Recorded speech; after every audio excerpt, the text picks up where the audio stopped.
وہ بارگاہ جس کے متعلق مان کے کائنات نے فرمایا یا ایھا الذین آمنوا لا ترفعوا اصواتکم.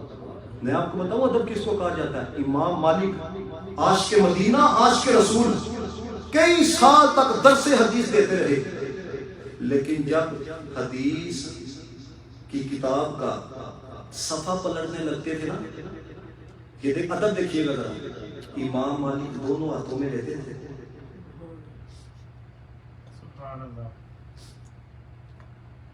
اب خود دیکھیں کہ ادب امام مالک رحمت اللہ تعالی علیہ، اور ادھر کیا حال ہے یار. آپ کا کسی کے ساتھ سیاسی اختلاف ہے، یہ اپنے ملکوں کے اندر کرو جا کے، یہ کیا ٹوپی ڈرامہ ہے؟ مسجد نبوی شریف ہے. میں آپ کو ادب کی بات بتاؤں، ہم لوگ اتنے شخصیت پرست ہو چکے ہیں، اللہ معافی عطا کرے. کوئی سیاسی لیڈر ہم دیکھ لیں گے نا خانہ کعبہ میں، اس کے ساتھ سیلفیاں لینے لگ پڑتے ہیں. او بھائی دیکھو تم آئے ہوئے کہاں پہ ہو اور سیلفیاں کس کے ساتھ لے رہے ہو؟ رسول اللہ علیہ السلام کی مسجد نبوی شریف ہے، اور ادھر ہم حضرت والا کسی نامور شخصیت کو دیکھ لیں، اس کے پیچھے بھاگنا شروع کر دیتے ہیں. وہ کس کا ڈر چھوڑ کے کس کے پیچھے تم بھاگ رہے ہو؟ مجھے بتائیں اس سے بڑھ کے بھی کوئی جہالت ہو سکتی ہے؟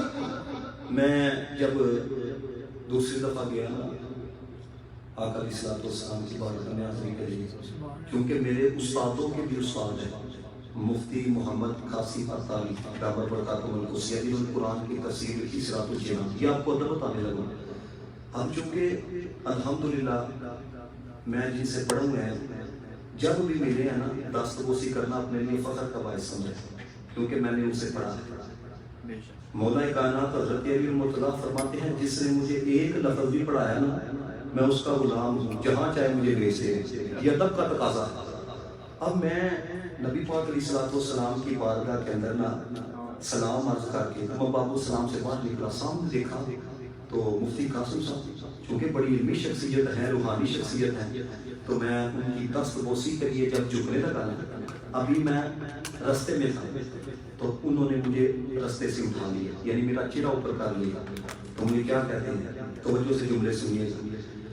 مجھے کہتے ہیں قاری صاحب آئے کس بارگاہ کے اندر ہو، جھک کس بارگاہ کے اندر رہے. سبحان اللہ.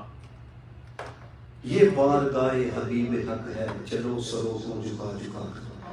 اور یہ جو آیت کریمہ آپ کو پتہ ہے آیت کریمہ کیوں نازل ہوئی؟ لا ترفعوا اصواتکم. نبی پاک علیہ السلام کے ایک صحابی تھے حضرت ثابت بن قیس رضی اللہ تعالیٰ عنہ، یہ نا اونچا سنا کرتے تھے، اور آپ کو پتہ ہے جو اونچا سنتا ہے نا وہ اونچا بولتا بھی ہے. اب چونکہ اونچا سننا یہ ایک عذر تھا، قدرتی عمل ہوتا ہے نا، کوئی بندہ دیکھ بھی نہیں سکتا، بنائی بھی نہیں ہوتی ہے، تو وہ اونچا سن نہیں سکتے تھے تو وہ اونچا بولا کرتے تھے، جس کی وجہ سے نبی پاک علیہ الصلوۃ والسلام کو تکلیف ہوتی.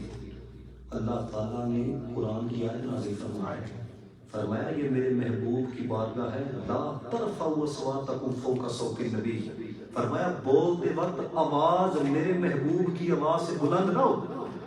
مجھے بتائیں مسجد نبوی شریف میں جو بندہ سیاست کو لے کے نعرے لگائے وہ چور آ گئی، وہ چور، وہ بھائی دیکھو تو صحیح، ادھر صحابی رسول ہیں، اللہ نے قرآن کی آیت نازل کر دی یا ایھا الذین آمنوا لا ترفعوا اصواتکم.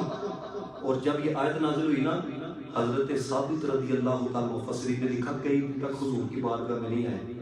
قربان جائیں اس آقا پر جو غلام نہیں آتا تھا اس کا پتہ پوچھا کرتے تھے. نبی پاک نے حضرت انس رضی اللہ تعالیٰ عنہ سے پوچھا اے انس کیوں نہیں آتا؟ عرض کرنے لگے یا رسول اللہ سعد کو پتا ہے کہ وہ کیوں نہیں. حضرت سعد کہنے لگے یا رسول اللہ وہ میرے نزدیک ہی رہتے ہیں، انہیں کوئی بیماری نہیں ہے، انہیں کوئی مرض نہیں ہے. تو حضور نے فرمایا پھر جا کے پوچھو کیوں نہیں آ رہا. جب گئے تو حضرت ثابت رضی اللہ تعالیٰ عنہ کہنے لگے آیت میرے لیے اتری ہے، میں لہٰذا اہل نار میں سے ہو گیا ہوں، میں جہنمیوں میں سے ہو گیا ہوں. جب حضرت سعد نے جا کے نبی پاک کو بتایا اس بات کا سب کہنا سبحان اللہ. جب جا کے کہا کہ میرا تو عذر تھا، میں اونچا سن نہیں سکتا تھا، میں اونچا میں ہی بولتا تھا نا اونچا تم سب کے اندر، لہٰذا میں اہل نار میں سے ہو گیا ہوں. جب حضور کی بارگاہ میں جا کے حضرت سعد نے بتایا کہ حضرت ثابت یہ کہہ رہے ہیں، میرے نبی پاک نے فرمایا اس کو جا کے کر تو دوزخیوں میں سے نہیں ہے، تو جنتیوں میں سے ہے. یعنی یہ بارگاہ حبیب. اور پھر آپ کو میں بتاؤں جب یہ آیت کریمہ نازل ہوئی نا کتنا بڑا نام ہے طریقہ حضرت عمر فاروق رضی اللہ تعالیٰ عنہ. چھوٹی شخصیت ہے. سبحان اللہ. جب یہ آیت نازل ہوئی حضرت عمر، حالانکہ آپ کی آواز کے اندر بڑا جلال تھا، آپ اتنی کھولے انداز کے اندر گفتگو کرتے تھے کہ حضور خود پوچھا کرتے تھے اے عمر ذرا بلند آواز سے بولو، آواز نہیں پہنچتا. یہ دیکھیں بات کرنے سے یہ سیاست کا نشہ چڑھا ہوا کہ ادھر مت دینا نوشی او بھائی یہ معاملات آپ نے کرنا ہے تو کدھر روڈ آگے کرو. کوئی خدا کا خوف ہونا چاہیے. یہ بات ہمیشہ یاد رکھیے. جب بات ان کی آ جائے نا انشاءاللہ اگلی کوئی نشست ہوگی اس میں بات کروں گا، جب بات ان کی آ جائے پھر نہ کسی رشتے کو دیکھا جاتا ہے نہ کسی بڑی سے بڑی پرسنالٹی کو دیکھا جاتا ہے. بے شک مجدد الفسانی 1000 سال کے مجدد ہیں. آپ کہتے ہیں کہ اگر کوئی بندہ، کیا آپ کو پتا ہے میں نے اس کے اوپر کیوں گفتگو سنیے، فرماتے ہیں اگر کوئی بندہ روزانہ ہزاروں ہزار حضور کی بارگاہ میں درود پڑھتا ہو، مجدد الفسانی کہتے ہیں، لیکن حضور کی بے ادبی کوئی کرے، حضور کی گستاخی کوئی کرے اور وہ بڑے نرمی کے ساتھ اسے برداشت کر جائے، فرمایا کل قیامت والے دن یہ سارا درود پڑھنا اللہ تعالیٰ اس کی بوتھی کے اوپر مار دے گا. اس لیے ہمارے بڑے کہہ کے گئے کہ نماز اچھی